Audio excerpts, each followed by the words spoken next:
머니올라 시청자 여러분 안녕하세요. 오늘은 주식 투자의 기초를 잘 설명한 책을 중심으로 얘기를 풀어가 보겠는데요. 주식 공부 5일 완성, 이 책의 저자이신 박민수 작가님 모셨습니다. 안녕하세요. 안녕하세요.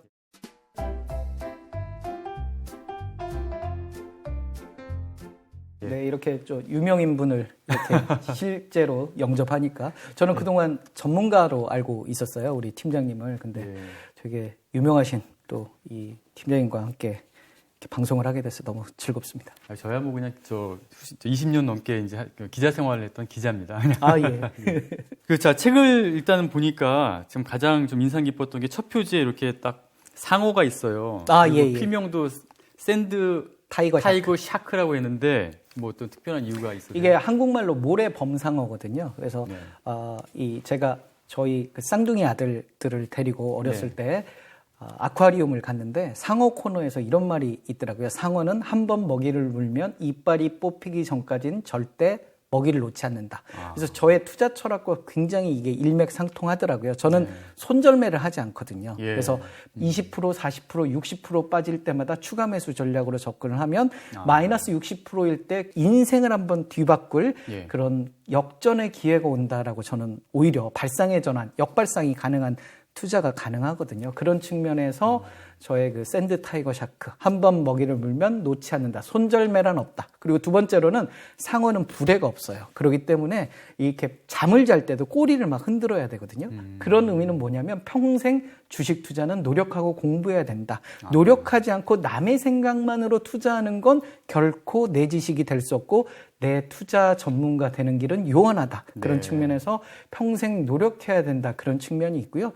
세 번째로는 우리가 주식시장이라는 건 총칼 없는 전쟁터거든요. 그런데 뭐 어떻게든 되겠지. 어떻게든 안 되더라고요. 인생이라는 건. 그래서 끝까지 우리 양보하지 말고 치열하게 한번 싸워보자. 뭐 그런 의미로 샌드 타이거 샤크라는 필명을 지은 거죠. 그러니까 그런 각오로 주식 투자에 임하셔가지고 종잣돈 3천만 원으로 8억 수익을 얻었다라는 그런 얘기가 있던데 그게 몇 년 동안에 그렇게 이게 이제 36살 때 한 7년 정도 벌은 이야기인데요. 그 전에 이제 계속 까먹었어요. 주식 증권 유관기관에 근무하는데도 불구하고 7, 8년간 계속 까먹기만 하고 도대체 나의 문제는 뭘까라고 생각을 했는데 저희 어머니가 해안을 주신 거죠.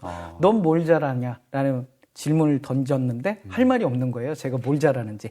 증권 일을 하고 또 대학원에서 주식 관련 또 공부를 했음에도 불구하고 주식 투자 수익은 신통치 않고 무언가 문제가 뭔가 했더니 내 생각이 없는 거죠. 내 생각이 없이 투자를 하고 전략도 없고 누군가 남의 말에 의해서 하다 보니까 계속 실력이 안 늘고 그래서 36살 때부터 제가 내 생각을 갖자라고 해서 3천만 원으로 시작해서 그해 한 5천만 원이 되고 그 다음에 9천만 원이 되고 이렇게 복리 효과죠. 스노볼 효과. 그러면서 한 7년 후에는 한 8억까지 이렇게 불어나게 됐는데 그 다음부터는 이제 회사가 어떤 내부 통제 기준이 바뀌면서 그렇게 이제 투자하기가 어려워지다 보니까 한 6천만 원 정도로 연 100% 수익을 목표로 실제로 100% 수익 난 게 거의 대부분이고요. 그렇게 꾸준하게 이제 투자 생활을 해왔던 거죠. 그럼 그 정도 수익을 날 정도면 나름대로 이제 원칙이 있을 텐데 일단 그 주식 매도할 때 어떤 원칙 요거를 좀 소개를 좀 부탁드리겠습니다. 일단 그 첫 번째는 손절매란 없다. 그래서 일단 좋은 종목을 골랐으면 오히려 손해일 때마다 분할 매수 전략으로 접근을 하자라고 생각을 해요. 저는 이 주식 투자를 결혼에 빗대고 말씀을 드리고 싶어요. 그러니까 와이프랑 결혼을 했는데 와이프가 좀 아파요. 그러면 이혼을 할 거냐? 그건 아니다. 와이프를 치료를 하고 정성껏 이렇게 보양을 해서 이렇게 낫게 하고 그런 게 중요하기 때문에 제가 20%, 40%, 60% 아까 말씀드렸듯이 246전법으로 웬만한 종목들을 이렇게 들어가서 추가 매수 전략으로 다가서면 언젠가 주식시장은 반등을 하고 나는 수익을 내더라. 다만 이게 시간이 걸릴 뿐인데 사람들은 그 시간이 걸리는 거를 되게 기회비용을 잃는 거 아니냐. 다른 종목에 가서 수익 날 수 있는데 여기서 괜히 오랜 기간 버티는 게 무슨 의미냐라고 얘기하는데 저는 도리어 이렇게 말씀을 드려요. 다른 종목 가서 수익 날 거면 여기서 수익 났다. 그리고 다른 종목 투자해서 수익 난다는 보장이 있느냐. 여기 손절매하고 다른 종목 가서 수익 난다는 것보단 여기가 손해이기 때문에 더욱 싸졌고 그 전에 나는 치밀하게 공부를 했고 그렇다면 이 종목에서 예. 한번 수익을 크게 노리는 게 낫지 않겠느냐라는 측면에서 손절매를 하지 말자라는 게 첫 번째 전략이고요. 그 대목에서 근데 20, 40, 60인데 그 마이너스 20% 났을 때 사고 마이너스 40% 났을 때 또 사고 그렇죠. 마이너스 60% 나면 또 사고 그런 전략을 그렇죠. 말씀하시는 거예요? 예를 들면 내가 10,000원짜리 주식을 샀는데 예. 8,000원이 되면 추가 매수 전략이 들어가는 거고요. 6,000원이 됐을 때, 예. 4,000원이 됐을 때 이렇게 추가 매수를 하는 거죠. 다만 이제 변형적으로 생각할 수 있는 게 이 종목이 너무 저평가이고 네. 배당 매력도가 높다라고 하면 10% 손해 볼 때마다 마이너스 10%, 마이너스 20%, 마이너스 30%.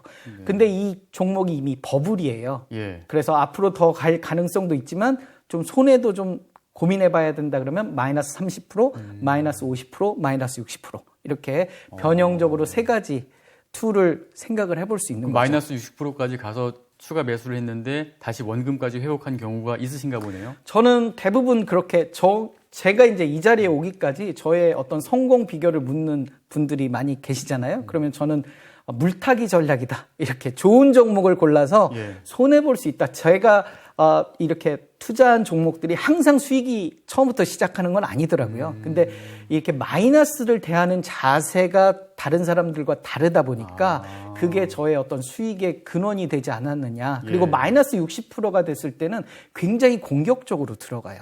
왜냐하면 10,000원짜리 주식이 4,000원이 됐기 때문에 네. 기존에 산 거보다 더 많이 사는 거죠. 그렇게 되면 매수 단가가 많이 낮아지면서 네. 오히려 기회가 되더라. 시장이 이게 마이너스 60%가 된 건 내 종목만 빠진 게 아니다.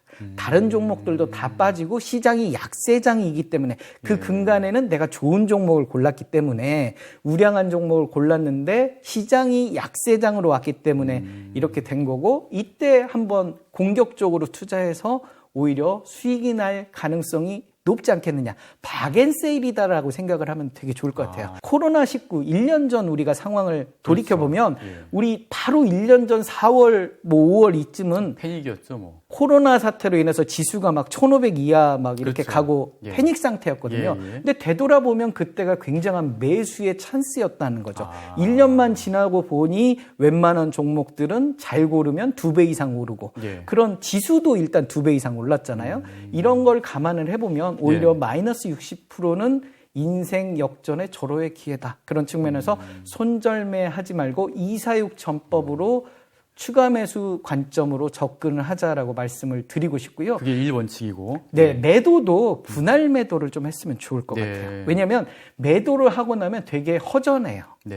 그러니까 내가 삼성전자를 1,000만 원어치 샀는데 다 팔고 나니까 삼성전자가 이제 오른다는 거죠. 반도체 산업이 그동안 주춤했는데 갑자기 이제 반도체 슈퍼사이클 얘기가 나오면서 오르니 속상해요. 내가 8만 원에 팔았는데 8만 3천 원, 8만 4천 원이 되면 이 3,000원, 4,000원 못 본 게 너무 속상한 거죠. 예. 그럴 바에는 차라리 한 반 정도 팔고 예. 나머지 반은 조금 더 가져가 보는 그런 접근이 어떤가. 예를 들면 8만 원에 샀는데 7만 5천 원이 됐어요. 예. 그러면 반절을 8만 원에 판 게 너무 행복한 거죠. 그리고 8만 원에 팔았는데 8만 5천 원이 됐어요. 예. 그러면 나머지가 5천 원 수익이 났으니까 너무 좋은 거죠. 행복하고. 그러니까 안정적으로 반은 일단 수익 실현을 하고 나머지 반은 혹여 손해보면 또 추가 매수 전략들이 그렇죠. 있으니까 네. 그런 관점에서 접근하는 거고 수익이 나면 또 수익을 즐기면 되는 그래서 조금 욕심을 낮춰서 접근을 하면 괜찮지 않겠느냐. 전부 다 팔아버리면 이런 좀 우를 범할 수 있어요. 가령 예를 들면 8만 원에 팔았는데 8만 4천 원에 되사는 거죠. 예. 그러다 보면 계속 매수 단가가 높아져서 그렇죠. 결국 이런 행동을 계속 끝까지 하는 거죠. 예. 통 나가기 전까지는. 그러다 보면 나중에 원하지 않는 큰 손실을 또 맛볼 수 있기 때문에 반은 팔고 반은 좀 지키는 이런 분할 매도 전략도 괜찮겠다. 그런데 좀 더 공격적으로 가져가겠다 하면 변형적으로 한 3분의 1만 팔고 3분의 2는 좀 더 가져가는 그런 투자 전략도 좀 있을 수 있을 것 근데 같고요. 추가 분할 매수를 하려면 현금을 항상 보유를 하고 있어야겠네요.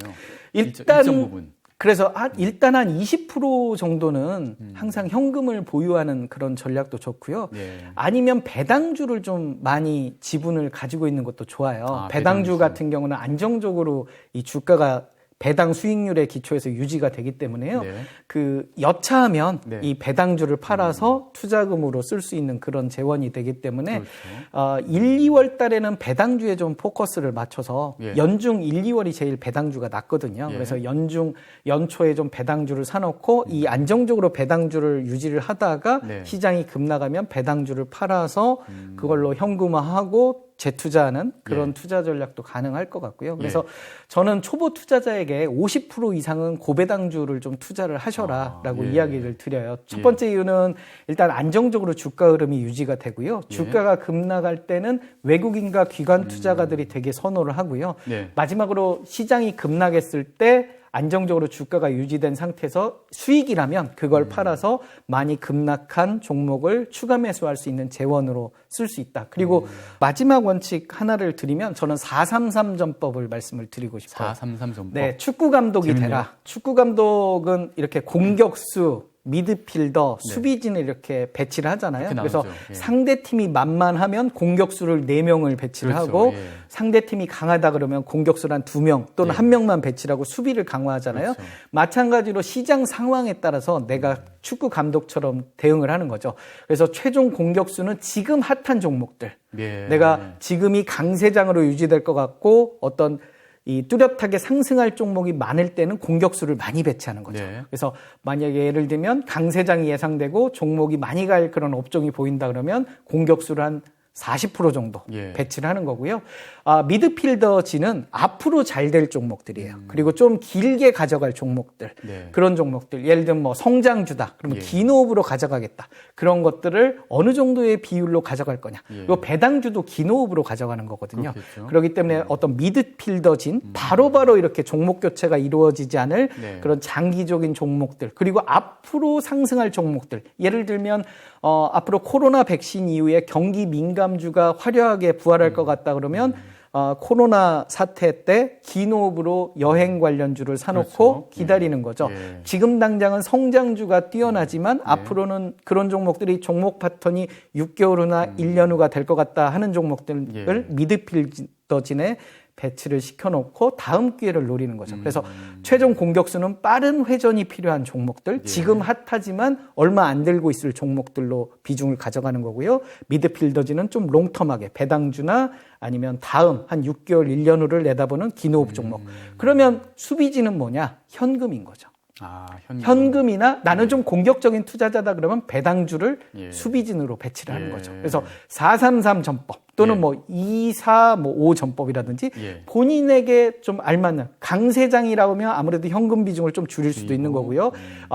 변동성이 심한 약세장이라고 하면 수비진, 현금의 비중을 좀 높여가면서 네. 자기가 축구 감독이라 생각하고 433, 뭐 235 이런 전략들을 맞춰가면서 중요한 건 어느 정도의 현금을 항상 보유를 한 상태에서 네. 그리고 배당주를 항상 보유한 상태에서 내가 어떤 주식 투자에 진용을 좀 갖춰서 투자를 해라. 그래서 433 전법도 기억을 해두시면 좋을 것 같아요. 지금 현재 같은 경우에는 그 횡보를 하면서 좀 변동성이 좀 심한데 그렇죠. 이런 경우는 그러면 이제 수비수를 좀 많이 둬야겠네요. 아무래도 이제 배당주 중심으로 좀 접근을 많이 하는 거고요. 현금도 일정 비율 정도 보존을 하는 거죠. 근데 나는 성장주에 포커스를 맞추겠다 하면 246전법으로 계속 가져가는 거죠. 246. 그래서 예를 들면 20% 빠질 때마다 예. 나는 저가 매수 관점으로 접근하겠다. 왜냐하면 성장 산업은 계속 갈 테니까. 예를 들면 모빌리티 산업 같은 경우는 한 10년 정도 우리가 내다보잖아요. 예. 2차 전지 산업이라든지 예. 전기차 산업은 앞으로 한 10년 정도 되면 세계 어떤 시장 점유율이 한 50%까지 성장할 거다라는 게 일반적인 전문가들의 이야기고요. 그러면 시장 파이가 계속 커지는 상황에서 어찌됐든 이런 부분들을 우리나라 주식도 있고 뭐 중국 주식도 있고 미국 주식도 있을 수 있잖아요. 그런 부분들을 성장 산업에 계속 포커스를 맞춘다고 하면 내가 생각했던 가격 10,000원에서 20% 빠질 때마다 추가 매수 전략으로 접근하면 시장은 커진다. 오히려 저가 매수 관점으로 접근한다. 긴 호흡으로 바라보면 나쁘지 않는 투자가 아닐까라는 생각도 좀 들어요. 그래서 안정적으로 배당주를 유지하는 그런 전략과 함께 좀 더 공격적인 그런 지금 당장 시장에서 관심받는 종목 그리고 긴 호흡으로 성장 산업이라든지 이런 부분들은 좀 구분해서 투자하는 전략도 나쁘지 않지 않을까라는 생각을 합니다. 일단은 뭐 매매 원칙을 좀 살펴봤는데요. 그래도 이제 중요한 거는 그 실적이 앞으로도 계속 좋을 기업을 어떻게 발굴하느냐가 중요한데 저희 시청자분들도 그 주식 초보자들이 많다 보니까 이 종목을 어떤 걸 봐야지 이게 괜찮을 종목인지 알기가 참 어려운데 일단 그런 부분들을 몇 가지를 쭉 이렇게 포인트를 지적을 해주셨어요. 그래서 첫 번째 포인트부터 한번 본다면은 그 단기 순이익을 이제 보라고 하셨는데, 네네. 저는 이제 개인적으로 단기 순이익 같은 경우는 다른 변수가 있어서 오히려 영업이익이라든가 영업이익률, 기업이 돈을 벌어들이는 그런 게 더 중요하지 않을까 싶은데 단기 순이익을 이렇게 딱 지적하신 이유가 좀 어떻게 있습니까? 일단 제가 제 책에서 단기 순이익을 강조하는 이유는 PER을 구하기 위해서 이렇게 순서대로 가는 거예요. 그래서 PER이라는 게 시가총액을 단기 순이익으로 나누는 거거든요. 그렇죠. 그래서 예. 예를 들면 PER이 10배면 예를 들면 시가총액이 1,000억이고 단기 순이익이 100억이라고 하면 PER이 10배거든요. 예. 그래서 시가총액 1,000억만큼 투자했을 때 매년 100억씩 벌면 10년이 지나면 투자금을 회수할 수 있다는 게 PER이고 투자금 회수 기간이 짧으면 짧을수록 좋은 거잖아요. 그러니까 PER이 낮으면 낮을수록 이 수익을 금방 낼 수 있는 거죠. 근데 이 단기 순이익을 과거의 실적 말고 미래의 실적 기준으로 보면 이게 PER이 굉장히 더 낮아질 수 있는 거거든요. 주가는 아직 못 올랐는데 PER은 굉장히 앞으로의 실적 기준으로 낮아지는 그런 상황이 이제 투자 매력도가 있는 건데 그런 의미에서 단기 순이익을 말씀을 드리는 거고요. 단기 순이익만 보는 게 아니라 영업이익과 매출액 세 가지를 같이 봐야 되는 거죠. 그래서 매출액도 늘어나면서 영업이익도 늘면서 단기 순이익도 같이 증가하는 이런 기업들이 가장 베스트인 거죠. 영업이익은 적자인데 단기 순이익만 늘어나는 건 사실 별로예요. 그래서 기본적으로 세트 3개, 매출액, 영업이익, 단기 순이익을 세트로 해서 우리 햄버거 세트처럼 세 개를 다 봐서 같이 증가하는. 그러면 단기 순손실하는 기업들이 왜 나쁜데? 라고 이야기할 수 있잖아요. 우리가 예를 들면 내가 300만 원 월급쟁인데 카드를 600만 원씩 써요. 그러면 부족한 300만 원은 결국 카드론을 쓰거나 대출을 받거나 이렇게 하거든요. 기업들도 그렇게 이제 연명하다가 더 이상 어려울 때는 어떻게 하냐면 주식을 발행해서 그 위기를 타개해요. 그러니까 주식을 팔아서 이렇게 투자금을 받아서 부족분을 메꾸거든요. 그걸 유상증자라고 그래요. 그러니까 증자라는 게 주식수를 늘리는 건데 투자자들한테 주식을 팔고 그 투자 수익금으로. 그러면 유상증자가 뭐가 문제냐? 주식수가 계속 늘어나요. 그렇게 되면 굉장히 이게 버블이, 그러니까 시가총액이라는 건 주식수 곱하기 주가인데 예를 들면 한 주에 10,000원짜리 주식 10주면 시가총액은 10만 원이라는 거죠. 근데 10주가 20주가 되면 동일한 시가총액 10만 원을 맞추려면 주가는 10,000원이 아니고 5,000원이 돼야 된다는 거죠. 그래서 이렇게 주가가 계속 아무 짓도 안 했는데 유상증자를 하게 되면 주가가 계속 낮아지는 그런 역효과가 생기거든요. 그래서 단기 순손실 기업들은 유상증자를 하더라. 그래서 유상증자를 피하기 위해서 10,000원짜리 주식이 내가 아무 짓도 안 했는데 유상증자를 해서 주가가 5,000원이 되는 이런 악순환을 5,000원이 다시 10,000원이 되려면 주가가 2배가 올라가야 되거든요. 굉장히 힘든 일이에요. 그렇기 때문에 단기 순손실 기업을 좀 피하자. 그래서 단기 순이익 기업만 찾으면 크게 망가질 필요가 없고 이사육 전법이 가능하다는 거죠. 그러니까 기업이 안정적으로 유지되니까 20% 손해볼 때마다 추가 매수 전략으로 접근할 수 있지 않겠느냐. 네이버 포털이나 뭐 다음 포털에 보면 3년치 또는 5년치 데이터가 나오거든요. 그래서 찾기 쉽게 한 10년치 보면 더 좋겠죠. 근데 길게 볼수록 더 좋다. 길게 보면 더 좋은데 그럴 만한 에너지와 노력에 비해서 좀 많은 시간이 필요하기 때문에 짧게 포털에 한 3년 정도 나와 있기 때문에 1년은 또 분기별로도 나와 있거든요. 그래서 이런 흐름들을 빨리 찾기 위해서 한 3년에서 5년 정도의 데이터를 보는 게 가장 좀 현명하지 않을까. 가성비 높게 체크하는 그런 방법이 아닐까라는 생각입니다. 근데 이제 PER도 그 표현을 미래 PER이라고 하셨는데 지금 저희들이 이제 들어가서 알 수 있는 거는 올해치가 반영된, 올해 순이익이 단기 순이익이 반영된 현재 PER, PER만 알 수 있는데 미래 PER이라는 건 어떻게 측정할 수가 있어요? 일단 미래의 실적을 가져와야 하잖아요. 미래의 그렇죠. 당기순이익을 네. 가져와야 미래의 PER이 가능한데 네. 이 네이버 등 포털에서 네. 그런 어떤 증권사 리포트라든지 뉴스 등을 감안을 해서 예상치를 기재해주는 expectation이라는 E라는 표현을 써가지고 알려주는 경우들도 있고요. 네. 저는 이제 투자 습관 중에 하나가 뉴스를 열심히 봐라라는 말씀을 계속 강조를 드려요. 예. 그래서 하루에 뉴스 검색을 하다 보면 최소한 한 4-5 종목 이상은 네. 실적 예측치를 우리가 뉴스로 접해요. 네. 그래서 올해는 100억어치 영업이익을 거뒀는데 내년에는 500억 이상 실적이 개선될 것 같다. 이런 예측치를 표현해주는 그런 뉴스들이 많이 있거든요. 그 뉴스에 나오는 그런 영업이익이나 당기순이익 예측치를 가지고 시가총액은 있으니까요. 네. 나눠주면 이제 미래의 실적 기준 PER을 예측을 할 수 있는 거죠. 추정 PER이라고도 하는데요. 네. 12개월 뭐 선행 PER 이런 예. 표현도 하는데, 그러니까 과거에 얘가 부자로 잘 살았고 돈을 많이 번 건 이해해. 예. 근데 네가 앞으로 잘 살 거냐? 이게 중요한 거잖아요. 그렇죠. 나는 주식을 사는 게 앞으로 잘 될 주식을 사는 거지. 과거에 얘가 영광을 가졌고 그런 거는 이 참고 자료만 할 뿐. 앞으로 얘가 실적이 뚝뚝뚝 떨어지면 어려워요. 최근 들어서 S-오일 같은 경우는 유가 하락으로 그렇죠. 굉장히 어려운 시기도 있었거든요. 예. 그런 시기에 따라서 이런 실적 악화들이 반영이 되기 때문에 예. 과거에는 고배당주 영광을 얻었었거든요. 그러면서 주가 하락세가 이어지기 때문에 네. 과거의 어떤 그런 영광, 근데 이제 최근 들어서 S-오일이 또 실적 개선세가 그렇죠. 이루어지잖아요. 유가 예, 급등을 예. 이루면서. 그래서 앞으로 잘 되는 이런 부분들을 좀 감안을 해서 우리가 투자를 하면 네. 크게 손해보지 않더라. 그런데 이제 PER을 10배를 기준으로 그 이하 기업이 괜찮다라고 하셨는데 10배라고 한 뭐 특별한 이유가 있습니까? 일반적으로 시장에서 보통 컨센서스가 한 10배 정도를 이야기를 많이 해요. 네. 그래서 PER이 한 10배 정도면 저평가다 이렇게 이야기를 많이 하고요.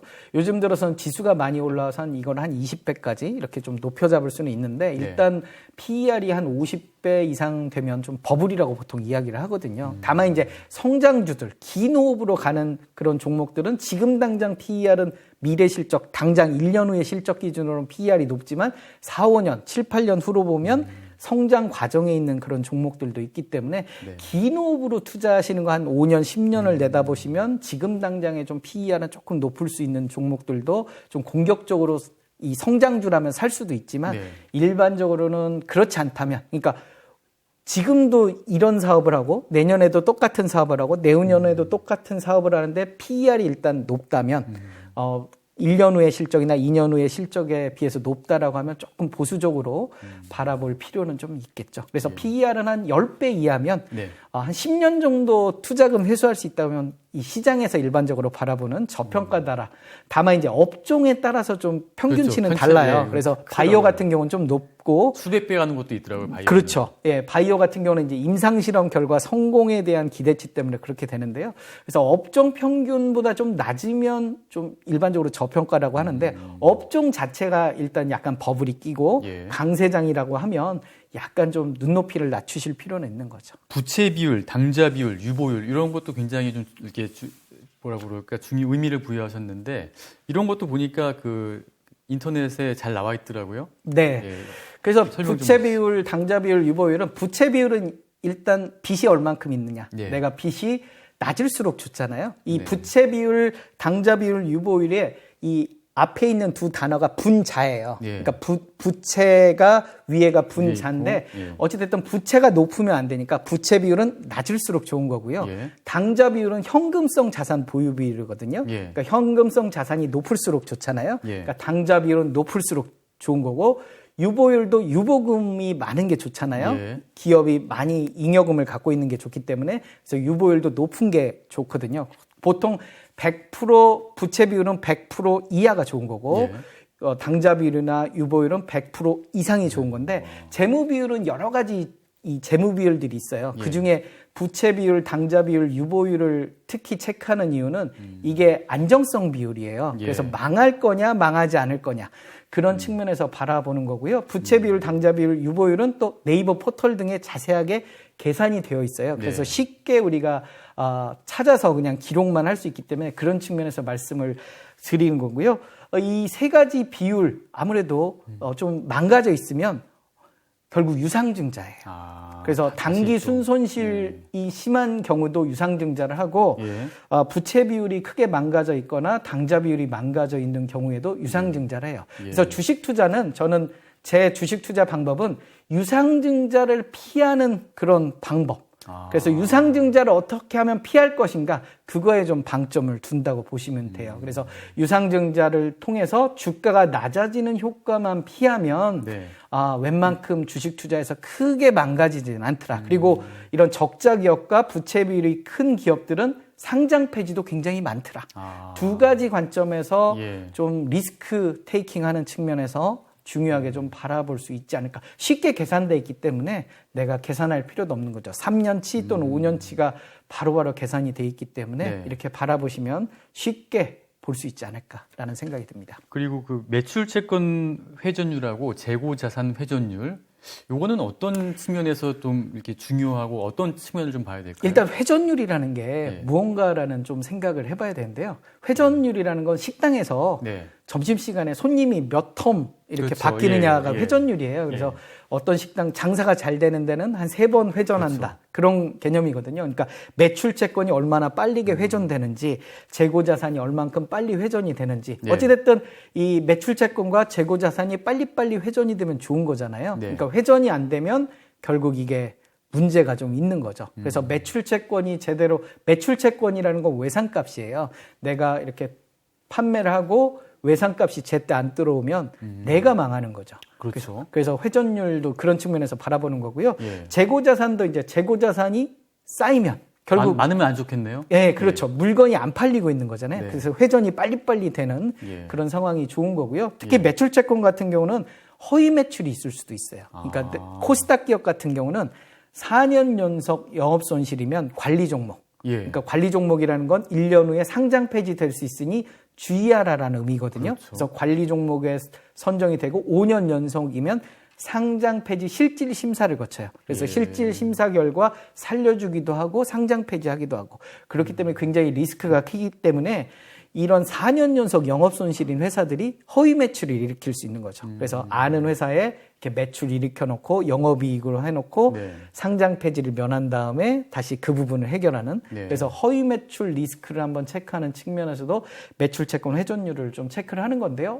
이것도 네이버나 다 있어요. 포털에 다 나와 있기 때문에 찾아보시기만 하면 되는데 어려우면 뭐 굳이 생략하셔도 왜냐면 이게 큰 영향은 없거든요. 그래서 이 매출 채권 회전율이나 재고자산 회전율이 일정하게 유지되는지를 처음 체크하고 두 번째로는 다른 업종 내의 다른 종목들의 어떤 회전율이랑 한번 비교를 해서 얼만큼 떨어지는지 이런 부분들도 한번 체크를 해보시는 측면에서 접근하는 거죠. 일단 스펙이라는 게 우리가 페이퍼 컴퍼니예요. 그러니까 실체가 없어요. 근데 상장하고 2년 6개월 동안 별다른 결과가 없으면 관리 종목으로 넘어가서 상장 폐지로 넘어가요. 회사가 없어져요? 회사가 상장 폐지되는 거죠. 네.